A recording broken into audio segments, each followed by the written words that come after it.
Európsky parlament na svojom júlovom zasadnutí prijal celý rad nových nariadení, ktoré umožňujú lepšiu koordináciu sociálnych systémov. To znamená pre občana veľmi veľa, i keď na prvý pohľad sa zdá, že ide o technické normy. Nejde o harmonizáciu.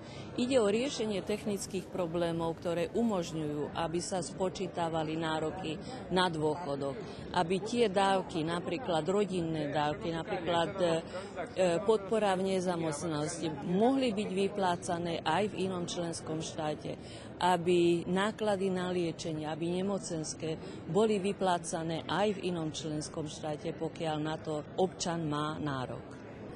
Myslím si, že je to veľmi výrazný pokrok v ďalšej koordinácii sociálnych systémov, aby sa rýchlejšie vyplácali dávky, aby jednotlivé dávky boli spravodlivejšie pridelené tým, ktorí sa pohybujú na spoločnom trhu práce.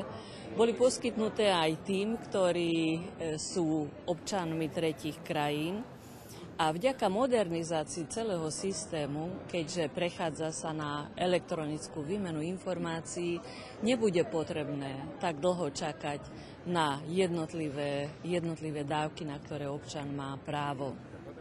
Myslím si, že tento krok bude zase veľmi výrazným krokom, aby umožnil pohyb ľudí v rámci Európskej únie, aby neprišli o tie sociálne práva, na ktoré ako občania danej členskej krajiny majú v domovskej krajine právo.